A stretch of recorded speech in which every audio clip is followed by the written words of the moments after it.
अस्सलाम वालेकुम दोस्तों, कैसे हैं आप। जैसे कि आपको पता है कि मैं तुर्की में हूं और इस वक्त मैं अपने दोस्तों के साथ यहाँ मौजूद हूं जो कि मेरे साथ तुर्की में विज़िट कर रहे हैं। और एक चीज़ मैंने देखी यहाँ पर कि बहुत सारी ऐसी इन्फॉर्मेशन जो कि हमने पहले से ऐसे प्री कंसीव होती है और उसके बारे में हम बहुत ज़्यादा सोचा हुआ होता है कि ऐसी होंगी चीज़ें, वैसी होंगी, लेकिन यहाँ पर जब विज़िट करते हैं वो ऐसी नहीं होती हैं, बिल्कुल डिफरेंट होती है रियलिटी। तो उस वाले से थोड़ी सी बात करते हैं। मेरे साथ मेरे दोस्त मौजूद है, मैं आपको उनसे इंट्रोड्यूस कराता हूँ।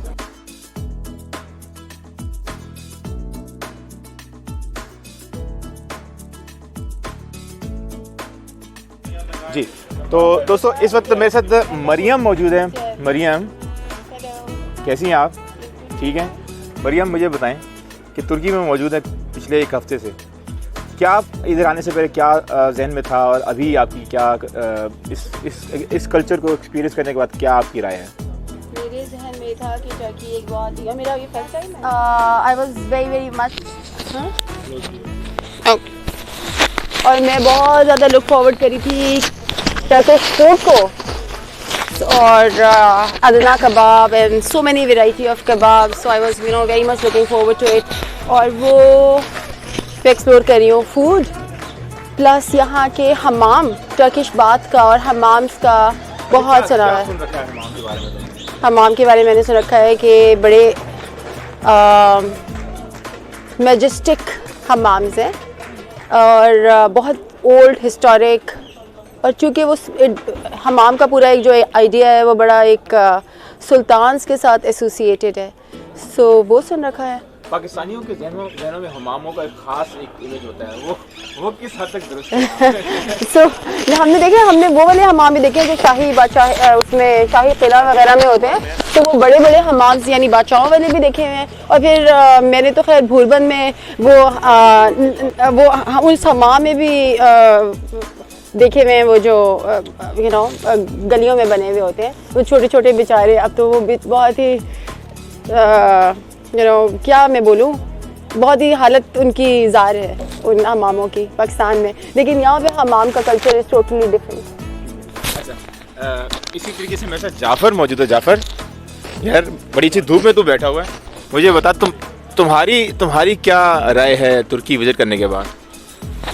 यार तुर्की का आके लगा कि मतलब जो इनका पूरा इंफ्रास्ट्रक्चर है और जो पूरा इनका आर्किटेक्चर है वो देखने के काबिल है। और वही वाली बात जैसे मरियम ने कही कि जो ईस्ट और वेस्ट के अंदर जो यहाँ पे आपको दोनों चीज़ों की नज़र आती हैं, जो इनकी सड़कें हैं, जो इनकी पुरानी बिल्डिंग्स हैं, वो कमोबेश यूरोप में आपको इसी तरह की चीज़ें नज़र आती हैं। और मेरे ख्याल से इट्स अ डिफरेंट एक्सपीरियंस, क्योंकि तुर्की एक मुस्लिम मेजॉरिटी कंट्री, लेकिन जो कल्चर है वो दूसरी मुस्लिम कंट्री से बड़ा डिफरेंट नज़र आता है आपको। इराक़ से डिफरेंट है, पाकिस्तान से डिफरेंट है।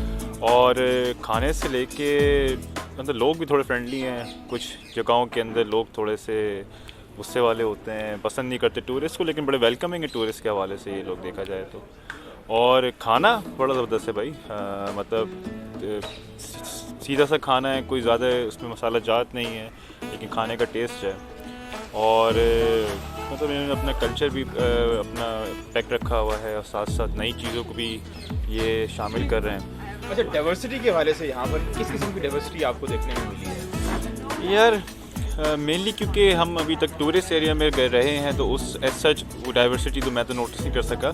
लेकिन अगर जैसे आज शाम में कहीं दूसरे के इलाकों में जाएं, वहाँ जाके ज़्यादा पता चलेगा कि किस तरीके से यहाँ पे। लेकिन जो पब्लिक स्फेयर है वो बड़ा एक डिफरेंट किस्म का नज़र आ रहा है, जो दूसरी मुस्लिम सोसाइटीज़ के अंदर आपको ख़ास तौर पर नज़र नहीं आता। यहाँ थोड़ी सी आज़ादी है, कुछ चीज़ों के अंदर आज़ादी है, कुछ चीज़ों में आज़ादी नहीं है। और जो एक सेंस ऑफ सेफ्टी ज़रूर है यहाँ पर, पता ही ज़रूर कहा जा सकता है। क्या तुम समझते हो कि अगर कुछ चीज़ें यहाँ पर तुम्हें अच्छी लगी, हम अगर अपने पाकिस्तान में या बाकी दूसरे मुस्लिम कंट्रीज़ हैं जो बहुत ज़्यादा कंजर्वेटिव हैं, उनमें अगर हम लेके जाना चाहें तो लेके जाई जा सकती हैं और उसमें कोई बेहतरी आ सकती है हमारे इंफ्रास्ट्रक्चर के अंदर? बिल्कुल जा सकती है। मतलब ये अब अगर हम क्लेम करेंगे हम उससे बड़े मुसलमान हैं, ये वो हमसे अच्छा मुसलमान है, वो अलग बात है। लेकिन यहाँ पे जो चीज़ें यहाँ हो रही है, फॉर एग्ज़ाम्पल यहाँ पे शराब दस्तयाब है दुकानों के अंदर, और लोग मस्जिद के बराबर में दुकान है, वहाँ शराब मिल रही, तो जिसको पीनी है वो पिएगा, जिसको नहीं पीनी वो नहीं पिएगा।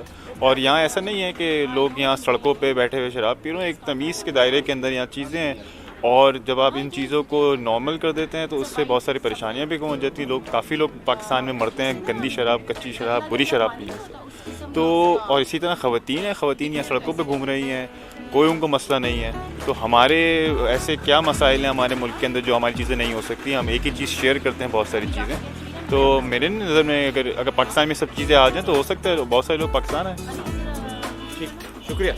तो जाफ़र का कहना है कि यहाँ पर बहुत सारी ऐसी चीज़ें जो कि हम लेके जा सकते हैं, अपने कंट्रीज़ में इम्प्लीमेंट कर सकते हैं। तो अभी मेरे साथ मौजूद हैं अली से पूछा। अली के पास बहुत मज़े की कहानियाँ हैं तुर्की के बारे से। अली थोड़ा सा शेयर करेंगे, क्या कहानियाँ आपके पास हैं? नहीं, कहानियाँ तो ऐसा सच नहीं है। पहली बात तो ये कि बड़ी खुशी हुई क्योंकि ना जो सफोकेशन आपको बहुत सारे मुस्लिम ममालिक में नज़र आती है in terms of social mobility, social interaction, cultural infusion, वो यहाँ पे नहीं है। And I felt very comfortable walking on the streets and I really liked it. And I really wish के टर्की का मॉडल बहुत सारे मुस्लिम ममालिक स्पेशली जो अंडर डेवलप्ड हैं बहुत ज़्यादा वो अपनाएं इंस्टेड ऑफ द सऊदी और the Iranian model, you know. तो you have to be acceptable to the current times. तो इस हवाले से मुझे बड़ी खुशी हुई और मैं बड़ा मज़ा भी आया, बड़े रंग भी देखे और यू नो बड़ा पॉजिटिव। हाँ, take aways for me personally और एज अ मतलब पर्सनली ये कि अपनी हेरिटेज की कदर करनी चाहिए जी। यू नो ये मॉडर्न मैन जो है या मॉडर्नाइजेशन है उसने ना नए सिंबल्स क्रिएट कर दिए हैं, पुराने सिंबल्स को भुलाता जा रहा है। तो मेरे ख्याल में इंसान वही होता है जो अपनी यू नो हिस्ट्रीज़ और अपनी लेगेसीज़ को पहचाने, नंबर 1। नंबर 2 ये कि आई गेस नंबर 2 क्या होगी, मैं ये सोच रहा हूँ। आई गेस नंबर 2 ये होगी कि रिस्पेक्ट एंड कोएग्जिस्टेंस बहुत ज़रूरी है। जैसे मुझे आज जब हम म्यूज़ियम गए तो पता चला कि जो टर्किश एम्पायर थी, द ऑटोमैन एम्पायर, सॉरी, अब ये बात कि ऑटोमैन कहाँ से आ गया भाई? उस्मानिया उसका नाम है, अंग्रेज़ ने उसको ऑटोमैन कर दिया है। ऑटोमैन कौन है? मैन कौन?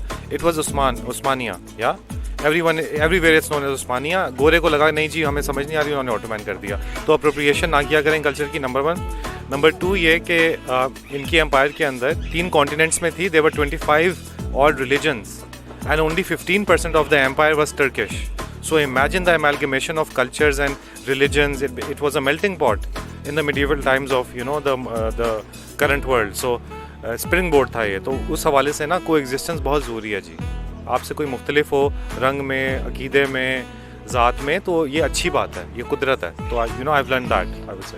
थैंक यू, बहुत बहुत शुक्रिया। और यही जो बात है मैं मैरी के पास लेके जाऊँगा। मैरी, पाकिस्तान में क्या हम ये जो डाइवर्सिटी है जो यहाँ पर हमने देखी है, यहाँ पर जो एक्सेप्टेंस है, रिस्पेक्ट है हर किस्म के रिलीजन की, फेथ की, हर किस्म की एथनिसिटी की, हम पाकिस्तान में इसको एंजॉय कर सकते हैं, इसको लेके जा सकते हैं वहाँ पर, और कैसे? Thank you very much. पहली बात तो ये है, प्यारे पाकिस्तानियों, ये अर्तुगरुल का टर्की नहीं है। तो वो जो हमें एक इमेज देने की कोशिश की जा रही है इन दिस टाइम, आज से 1600 साल पहले की बात करें तो it would have been a different thing. लेकिन आज का टर्की जो आपको ये दिखाने की कोशिश की जा रही है कि हमें जहाद करने की और वो सबको तलवारें लेके इधर उधर मारने की कोशिश करनी चाहिए, that's not the point. This Turkey is a good example how you can conserve your heritage, at the same time how you can move forward with the modern times. और मेरा ख्याल है कि ये this can be a very good example. If we really want to follow Turkey, let's see the real Turkey।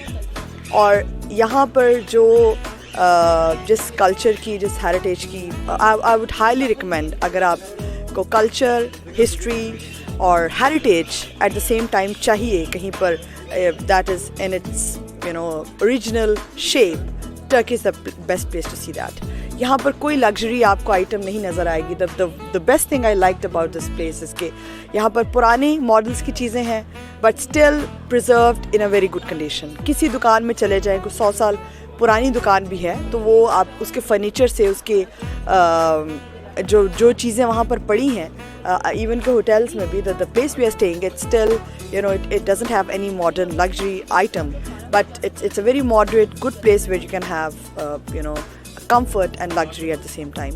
इसलिए ये जो हम जदीद बनने की दौड़ में और टर्की को फॉलो करने की दौड़ में हम लगे हुए हैं, ज़रूर फॉलो कीजिए। This is the best place to see how diversity can still exist in this modern times. लेकिन उसके लिए ये सोचने के लिए भी हमें तैयार होना चाहिए कि टर्की जो आज का टर्की है ये इस डाइवर्सिटी और इंक्लूजन के साथ ये इस जगह पर आज ओवरनाइट नहीं हुआ है. It has a centuries old history. और उससे पहले हम पाकिस्तान को अगर ले जाना चाहते हैं, हमारे प्राइम मिनिस्टर का बड़ा शौक़ है कि हम फॉलो करें, तो भाई ये आज के टर्की को फॉलो करें, वो पुरानी बातें छोड़कर जहाँ टर्की ने इवॉल्व करके अपने आप को यहाँ पर लेकर आए हैं, जहाँ पर तमाम रिलीजन्स के लोग with respect, with dignity, with diversity वो रह सकते हैं. तो अपने कल्चर को छोड़े बगैर, दूसरों को मलाइन किए बगैर, दूसरों को डिसक्रेडिट और डिसएडवांटेज बनाए बगैर, you can have a progressive country, and Turkey is the best example. And I think Pakistanis should visit here and learn things about diversity and coexistence. जी दोस्तों, फिर आपने सुना कि क्या असल तुर्की है और क्या तुर्की हमें बेचा जा रहा है पाकिस्तान के अंदर या मुख्तलिफ और मुल्कों के अंदर. ये कह के बेचा जा रहा है कि इस्लाम को वो फॉलो करते हैं और इस्लामिक मज़हब वहाँ पर है, तो इसलिए एक कॉमन है शायद हमारे लिए, और शायद वो हमारे लिए एग्ज़ाम्पल है. बिल्कुल तुर्की हमारे लिए एग्ज़ाम्पल हो सकता है, लेकिन तुर्की वो असल नहीं है जो कि हमें दिखाया जा रहा है, बल्कि तुर्की वो है जो असल में जब आप यहाँ पर आते हैं और देखते हैं और फिर आपकी आंखें खुलती हैं. मेरे पास एक छोटा सा वाक़या आपसे शेयर करने के लिए, वो ये कि मेरे एक दोस्त हैं जो कि तकरीबन 1.5 साल पहले अपने पाकिस्तान से, प्यारे पाकिस्तान से बहुत सारी अपनी जायदाद बेचकर, अपने प्लॉट, अपनी ज़मीनें बेचकर और इस तहिए के साथ तुर्की आए थे कि वो यहाँ पर सेटल होंगे, अपनी फैमिली को सेटल करेंगे, क्योंकि वो पाकिस्तान से इतने खुश नहीं थे उसके सिस्टम से और वहाँ पर जो सहूलियात ना होना और बहुत सारी डिस्क्रिमिनेशन और इस किस्म की चीज़ों से. लेकिन थोड़ा सा उनका मसला ये था कि वो बहुत ज़्यादा रिलीजियस थे और जब वो यहाँ पर आए, अपनी सारी जायदाद बेच के करोड़ों रुपये लेके यहाँ पर आए, और जब आए तो 2 महीने बाद मुझे वापस इस्लामाबाद में सड़कों पर चलते हुए अपने बच्चों के साथ मिले. तो मैंने पूछा, भाई आप वापस क्यों आ गए? मैं तो सोचा कि अब तक आपको नेशनलिटी मिल चुकी होगी क्योंकि आप तो बहुत सारे पैसे लेके यहाँ रहते. लेकिन उनका कहना था, भाई हारून, तुम्हें नहीं पता कितनी बेहयाई है तुर्की में. तुर्की में तो लड़कियाँ जो है वो स्कर्ट पहन के साथ खड़ी हो जाती हैं, और ये मैं कैसे बर्दाश्त कर सकता हूँ. हमें तो ये बताया जाता है कि बहुत ज़्यादा उसना वो सऊदीया वाला शायद निज़ाम होगा और बहुत कुछ इस तरह दिखाया जाता है कि शायद जिहाद करने जा रहे हैं, हम फलाना करने जा रहे हैं और पता नहीं क्या यूरोप पे शायद खुदा न खास्ता हमने वो करना है हमला. तो ऐसा हरगिज़ नहीं है तुर्की. ये सिर्फ छोटा सा वाक़या मैं बयान किया क्योंकि एक परसेप्शन जो हमारे बिल्ड की जा रही है वो बिल्कुल गलत है. तो बेहतर है बजाय इसके कि आप अंधों की तरह जो कुछ आपको बेचा जा रहा है उस पर एतमाद करें. नहीं, बेहतर है थोड़े से पैसे खर्च करें और देखें यहाँ पर, और आकर देखें कि यहाँ पर लोग कितने हम आहंगी के साथ और मोहब्बत के साथ और भाईचारे के साथ और टॉलरेंस के साथ एक दूसरे को बर्दाश्त करते हैं और जीते हैं. और असल ज़िंदगी यही है. अगर आपने इस ज़िंदगी में ये सारी चीज़ें नहीं सीखी तो मेरे हिसाब से आपने ज़िंदगी का मकसद ही नहीं पाया, और आप सिर्फ आए हैं इस दुनिया में, 4 पैसे कमाए हैं, खाया पिया है और बस चले गए. आपने किसी की कोई खिदमत नहीं की, किसी का कोई ख़याल नहीं रखा. और मेरे ख़्याल में अगर इस दुनिया में आने का मकसद है तो वो ये है कि आप लोगों का ख्याल ज़्यादा रखें.